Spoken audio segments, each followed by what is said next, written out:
Greetings, dear people of the great planet Gaia.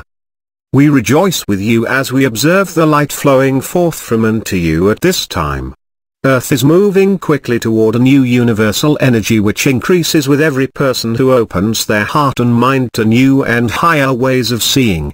We observe people the world over questioning and asking themselves if what they are being told by those in charge is actually true. This questioning indicates personal and universal receptivity to truth, which in turn brings focus and change to the myriad forms of powerlessness so many still experience. This is how change happens. The new receptivity of individual consciousness is bringing an awareness that man is much more than just a servant for those holding world power. Illusion increasingly dissolves with each soul who hears and heeds their inner voice and begins to awaken to the truth of who they really are. Most of the world does not yet understand the spiritual nature of the energetic changes taking place. They desire change because living as they have always known and accepted no longer resonates with them, and many are finding their voice, experiencing a new courage and strength with which to communicate and live in new ways. You are rapidly reaching the point at which more people are questioning the status quo than not, which is a sure sign of consciousness change. Do not expect change to manifest fully in one moment, but know that evolution on this grand scale must be a gradual process. You have lived many lifetimes in and of the third-dimensional energy that always reflects the pairs of opposites, experiences that are deeply ingrained physically, emotionally, and mentally. This is what is now clearing, releasing, and bringing the changes taking place within you. This will enable you to hold higher frequencies not present on Earth before. Be patient, dear ones, and know that when you gave your permission to ascend, your higher self began the process. You don't have to make it happen, it is happening, for it is the reality of you. It is time for every serious spiritual seeker to stop looking outside of themselves for light to come to them in some form or another and begin to realize, I am the light. This step must be taken if you are to move out of the old third-dimensional way of understanding the world. I am the way, the truth, and the light. Words not spoken simply by and for the Master Jesus, but words spoken by him in order to explain to those listening that I is not a personal I, but I is the divine, the one and only I, your true identity. Since the divine is all there is, it must also your real self, how else could you exist? I is the name of the divine, and the words I am do not refer to one human being, but to the true essence of every being. I is a sacred word. Throughout time and even now, there are those who through gross ignorance and ego, have misinterpreted this truth to mean that they in their humanhood were God. In this false sense of self they always proceed to set up rules and teachings for others with dire consequences if not obeyed.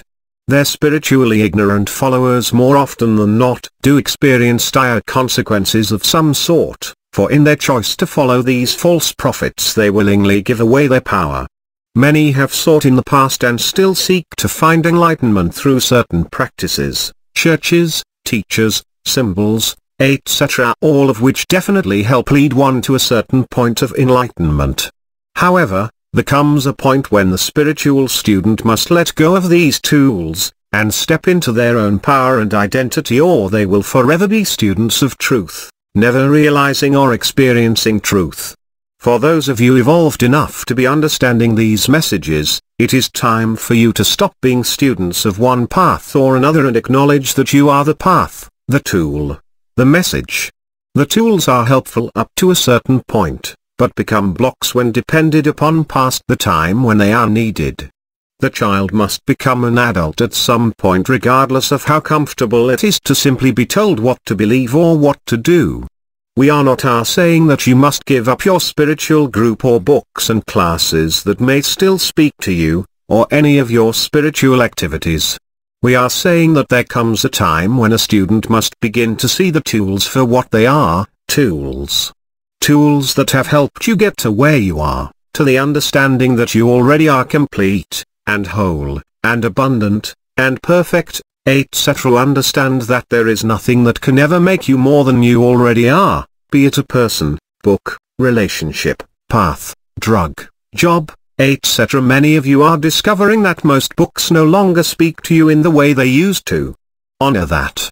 This means that you are now able to receive your teaching from within. If you enjoy going to church each week, fine, but let go of the belief that if you miss or even stop going you will be less. Church is within you. Do you understand? Crystals carry their own wonderful energy, but this energy can manifest no higher than the individual working with it, which is true of oils, colors, vibrations, etc. etc. These tools in the hands of very evolved individuals can bring about change for good. But in the hands of someone with evil intent they can bring about the opposite, representing the duality and separation that constitutes third-dimensional energy.